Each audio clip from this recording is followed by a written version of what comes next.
Bonjour, dans ce film, nous allons regarder comment vous pouvez saisir et gérer des tâches dans TimeWinner.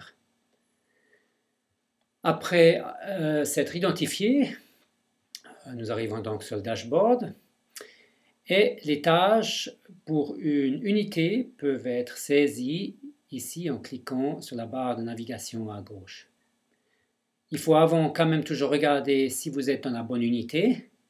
Si vous n'êtes pas dans la bonne unité, vous pouvez toujours changer d'unité en accédant le menu Unité, Sélection Unité et puis chercher la bonne unité.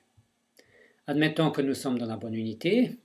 Donc vous cliquez ici sur la barre de navigation à gauche sur les tâches et vous obtenez la liste de toutes les tâches, dans ce cas-là, de toutes celles qui sont différentes de fermées.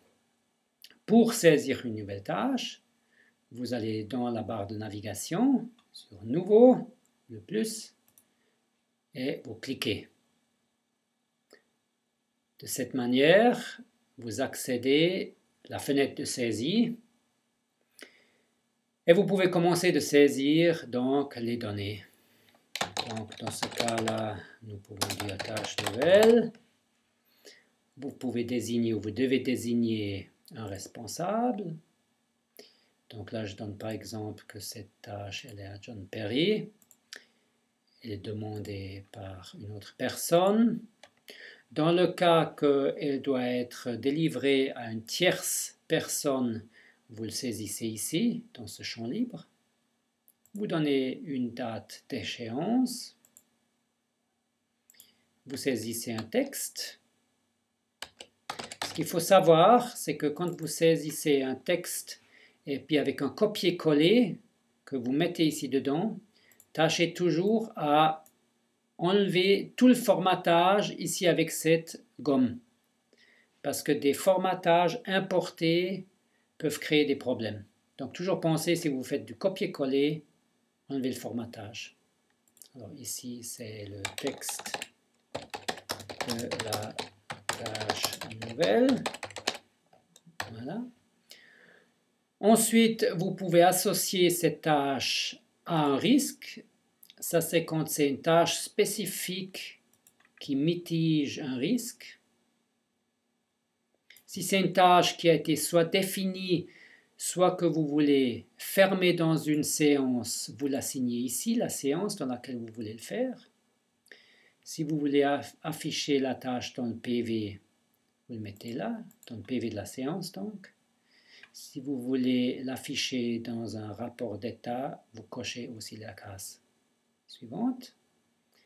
Vous pouvez saisir l'état. Vous pouvez donner une priorité.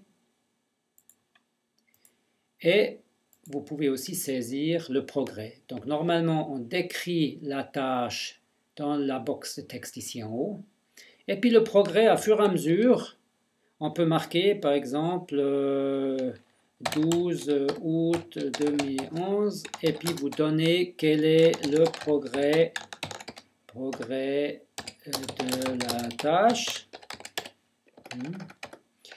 Et ainsi, vous pouvez en fait monitorer en permanence